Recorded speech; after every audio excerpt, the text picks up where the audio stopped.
Welcome to Angular in 5 minutes. My name is Thiago Passos. I'm Gabriel George. Today we're going to talk about parent and child components in Angular. And to do so, we're going to use the ngGenerate. So can you show us how that works? So ngGenerate, basically it allows you to scaffold Angular components. To know more, you can use --help and it allows you to see what is available there. But in this case, we're going to use a component. And let's make the name child. All right, as you can see here, we created the child components with the 4 types as usual in Angular. And we also have updated version of the app module. Okay, so can we see what changed in that module? Certainly. So here you can see the child component is imported and added into the declarations. And once the child component is in the declaration, then you can use that child component anywhere within your app module. Is that right? That's correct. So can you add that component so we can see that working? Yep. So to know what's the component tag, we can see in the selector, and there's an app child, which basically is more like HTML, custom HTML tag. Okay. And to use that, we can, let's say, put it into the app component HTML and use like just normal HTML decorator, and when we save, it will show it. So it's reflecting straight away in that component. Exactly. That's pretty good. All right, so how do we send data across from the child to the parent? All right, so let's go to the child component and make use an Angular declaration. It's called input here, imported from the Angular core. Let's make the name and default value of name. Okay, so that's the data binding we're talking about. And now we need to bind that property to the HTML so we can see that reflected. Yep, so we can move to the child component HTML and use the interpolation that we learned in the previous video, name, and it will work.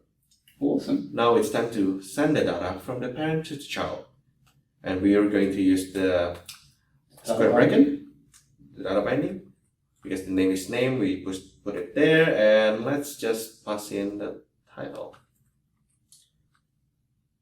Awesome, that was quite simple. Very simple. So whenever you change here, it will also be reflected to the child. Nice. All right, so how do we now bind an event from the child to the parent? So it's similar to what we used to do with the input. Now we're using output. Let's make the name changed, right? Mm-hmm. So it has to be an event emitter, okay, which imported from the Angular core. And let's make an method called update, and it's going to call the change, and it's going to emit the name. Too easy. And in the child component, to reflect that easily, let's create an input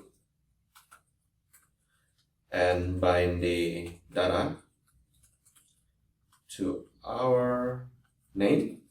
Okay. And make a button. So you can have a button that when you click, it updates and emits the event to the parent. Exactly. And we're binding to the click event and going to call the update method.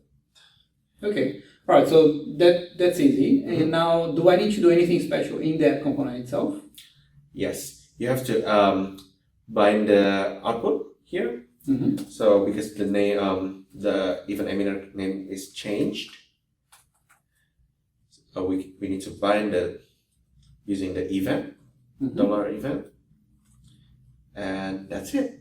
Okay, so if we change anything in the input in the child component and click on update, that should reflect in the parent as well. Exactly. So we update now. Awesome. That's too easy. Yep. Okay, so in the last episode we talked about the banana in a box, right? Can we do the same thing in that child?